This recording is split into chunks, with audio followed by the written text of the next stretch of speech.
முன்னாள் அமைச்சர் ராஜேந்திர பாலாஜிக்கு எதிரான மோசடி வழக்கின் விசாரணையை ஆளுநர் வேண்டுமென்றே தாமதப்படுத்துவதாக உச்சநீதிமன்றம் அதிருப்தி தெரிவித்திருக்கிறது. இதுகுறித்து விரிவாக இந்த தொகுப்பில் பார்க்கலாம்.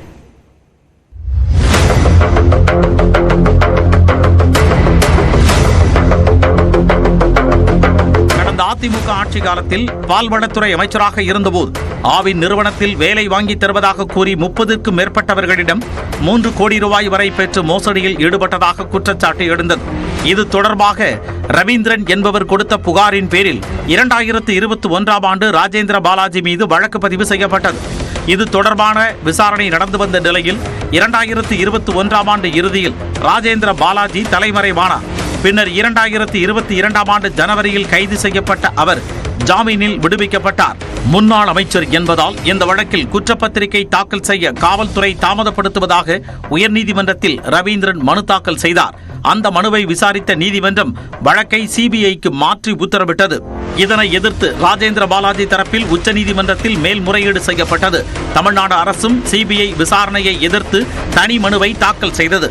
இந்த மனுக்கள் மீது கடந்த முறை உச்சநீதிமன்றத்தில் விசாரணை நடந்தபோது ராஜேந்திர பாலாஜியை மேலும் விசாரணைக்கு உட்படுத்த ஆளுநரிடம் ஒப்புதல் கேட்கப்பட்டுள்ளதாகவும் சிபிஐ விசாரணை தேவையற்றது என்றும் தமிழ்நாடு அரசு தெரிவித்தது. ஆளுநர் தரப்பில் ஏன் தாமதமாகிறது என அப்போதே உச்சநீதிமன்றம் கேள்வி எழுப்பியது.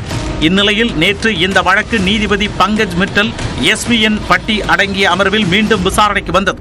அப்போது ராஜேந்திர பாலாஜி மீதான நடவடிக்கைகள் தொடர்பான கோப்புகளுக்கு மொழிமாற்றம் தேவைப்படுவதால் ஆளுநர் தரப்பில் கூடுதல் அவகாசம் கோருவதாக தமிழ்நாடு அரசு தரப்பில் தெரிவிக்கப்பட்டது. இதனை கேட்டு அதிருப்தி அடைந்த உச்சநீதிமன்றம் மொழிபெயர்ப்பு கேட்பதன் மூலம் ஆளுநர் தரப்பில் இந்த வழக்கை வேண்டுமென்றே மேலும் தாமதப்படுத்த முயற்சிப்பதாக தெரிவித்தது. குற்றப்பத்திரிகை உட்பட அனைத்து விவரங்களும் ஆளுநருக்கு அனுப்பப்பட்டுள்ளதாக தெரிவித்த தமிழ்நாடு அரசு வழக்கை சிபிஐக்கு மாற்ற வேண்டிய அவசியம் இல்லை என தெரிவித்தது. ஆளுநர் காலதாமதப்படுத்தும் நிலையில் வேறு ஒருவரின் தவறுக்காக நாங்கள் ஏன் பொறுப்பேற்க வேண்டும் என்றும் தமிழ்நாடு அரசு தரப்பு தெரிவித்தது. ராஜேந்திர பாலாஜியின் தரப்போ சிபிஐ விசாரணைக்கு உத்தரவிட்டால் மீண்டும் தொடக்கத்தில் இருந்து விசாரணை நடக்கும் என்றும் அப்படியெனில் 4 ஆண்டுகளாக காவல்துறை நடத்திய விசாரணையின் நிலை என்ன என்று கூறி சிபிஐக்கு வழக்கை மாற்ற எதிர்ப்பு தெரிவித்தது. அனைத்து வாதங்களையும் கேட்ட நீதிமன்றம் மொழிபெயர்ப்பு ஆவணங்களை 2 வாரத்திற்குள் ஆளுநர் தரப்பிற்கு சமர்ப்பிக்க தமிழ்நாடு அரசுக்கு உத்தரவிட்டது. ஆவணங்கள் வந்ததும் உடனடியாக ஆளுநர் முடிவெடுக்க வேண்டும் என தெரிவித்த நீதிமன்றம் இதற்கிடையில் சிபிஐ நடவடிக்கைக்கு இடைக்கால தடை விதித்து உத்தரவிட்டது.